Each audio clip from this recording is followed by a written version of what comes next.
La princesse Charlène fait face à une pression pour suivre les traces de Grace Kelly, ce qui est beaucoup pour n'importe qui à gérer, a déclaré le commentateur royal Brittany Barger à Express. Co.uk. Charlène, 44 ans, est soignée pour fatigue extrême dans un établissement hors de Monaco depuis novembre. L'ancienne nageuse olympique a été admise en soins médicaux peu de temps après son retour dans la principauté d'Afrique du Sud.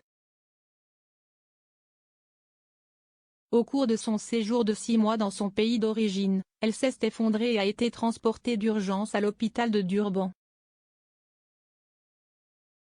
Auparavant, elle avait souffert d'une infection des oreilles, du nez et de la gorge, ce qui signifiait qu'au départ, elle n'était pas capable de voler.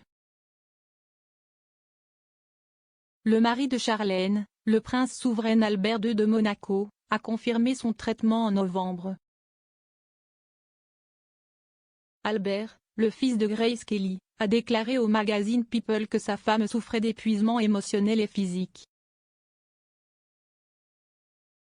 Charlène fait face à une pression pour suivre les traces, sa belle-mère, selon le commentateur royal Brittany Barger. Le rédacteur en chef adjoint de Royal Central a déclaré à Express.co.uk, la princesse Charlène, étant la princesse de Monaco et devant suivre Grace Kelly sur ses traces, s'y est beaucoup de pression pour quiconque. La défunte princesse Grace, mariée au prince Régnier III de Monaco, est décédée des suites d'un accident de voiture en 1982. L'ancienne star de cinéma glamour a abandonné sa carrière hollywoodienne pour rejoindre la maison Grimaldi de Monaco et s'est engagée dans une vie de devoirs royaux avec son mari.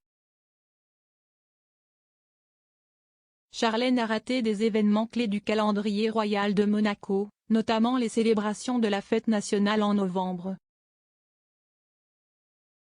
La princesse était également introuvable lors des festivités de la Saint-Dévote à Monaco cette semaine.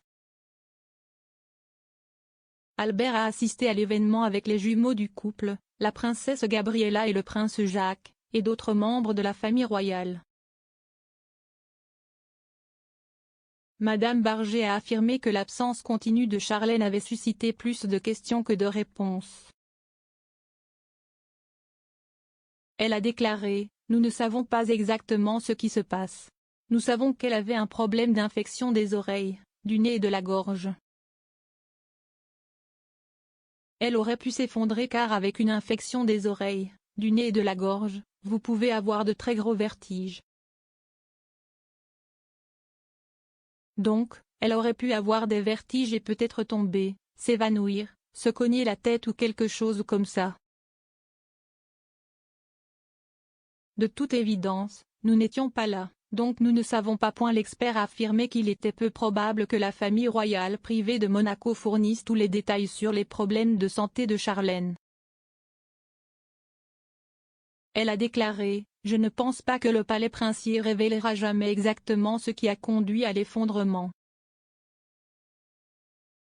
Mais maintenant, nous savons que le problème avec sa santé n'est plus l'infection des oreilles, du nez et de la gorge. Je pense qu'il est prudent de dire que s'il y a un problème de santé mentale qui se passe en ce moment avec l'épuisement et tout. » Le palais a publié cette semaine une rare déclaration sur l'état actuel de Charlène, expliquant qu'elle est traitée pour épuisement et qu'elle a reçu des soins dentaires. Il a déclaré que son rétablissement progresse actuellement de manière satisfaisante et très encourageante. La déclaration a ajouté : « Sa convalescence et ses soins dentaires de suivi devraient prendre encore plusieurs semaines.